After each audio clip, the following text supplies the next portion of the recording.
guys, I need to make a new rabbit waterer today. I just figured I would make a video real quick showing you how I do these. They're super simple and it's cheap. So the first thing, you're gonna need some sort of container. We like the cheese ball containers. You can get the round ones with the little lift off lids, the screw on ones, whatever. You're going to need some of these rabbit water nipples. So these are the part that'll stick out into the cage for the rabbits to bite and the water will run out. I have some old ones that have been worn and used. They probably still work. I pulled them off of one of our rabbit tractors. Make sure you look for some that you can take apart. They have pieces and you can unscrew this. It comes apart and all of like the valve and the pieces and everything are in here. So you can clean it out. So this is like the valve. You're gonna stick it up through there. And it's the little, I don't get rid of this part either because if something happens, this one may be better than other ones. I know, that's part of frugal homesteading. You hold on to everything. So you have these two parts and now there's no valve stopping the water, so it's free flowing. First thing we need to do is make a hole in our container. So we're gonna look for a drill bit that's about the right size. This one's a little bit smaller. It might work. I think this is the one I use. I should really mark it. So you want to make sure that you have enough room, enough clearance for this part to turn.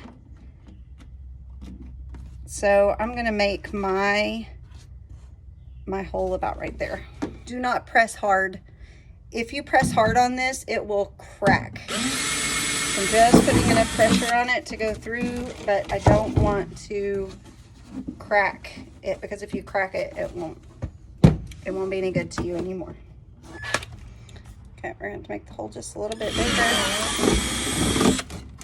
Not a lot.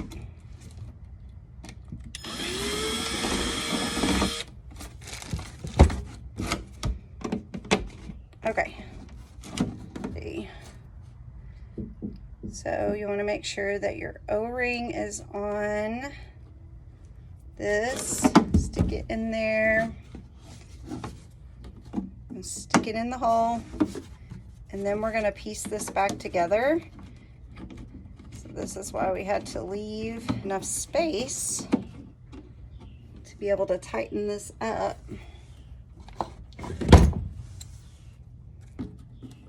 So you don't want to over tighten it, but you want to make sure it's snug so that that O-ring is sandwiched in between there.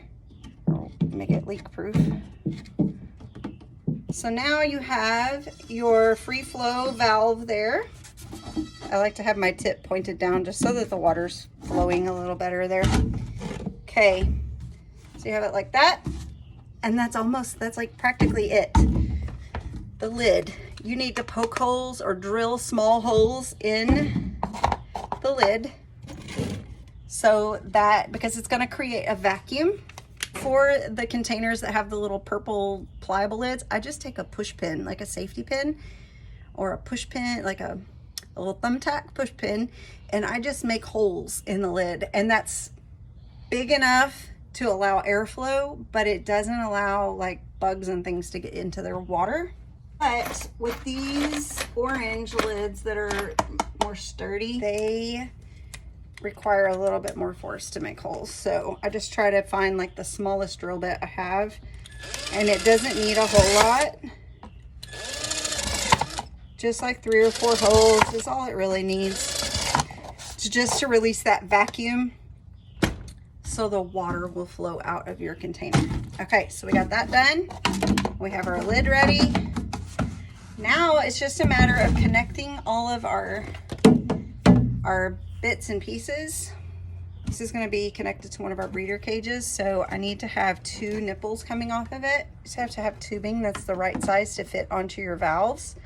You can go to any hardware store, they sell it by the foot, and you just have them cut off what you need, and then you can order it. You can buy it in a package.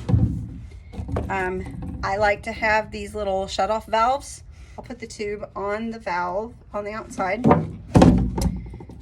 I put this shut-off valve here, And then this will be connected to the cage.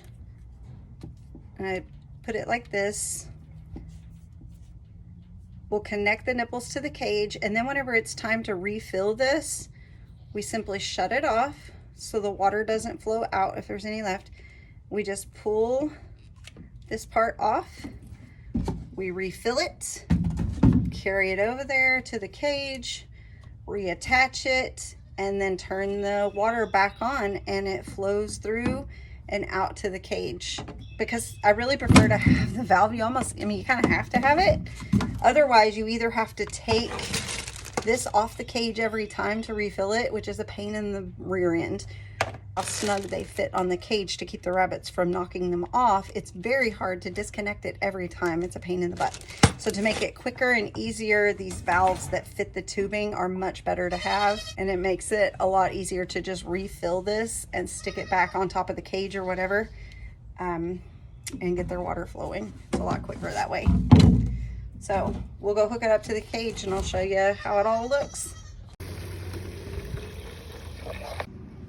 We used these water bottles for a really long time, but you can see they kind of drip, but also they don't get quite as much water. Like the water, it comes out kind of slow and they have to keep licking at it. I got it all connected to our cage.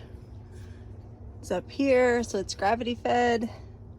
I'm gonna turn the valve on and we'll try it out and see how it's working. So it's slow flowing right now until we hit the, but do you see how much water comes out of these? So much, they get so much more water through these than out of the little lick bottles. And they last a lot longer, their water stays fresher. I forgot to put the orange ping pong ball in the top. I'll have to add that later. We normally have the orange ping pong ball on the top so we can easily glance and see what the water levels are in all of our waterers.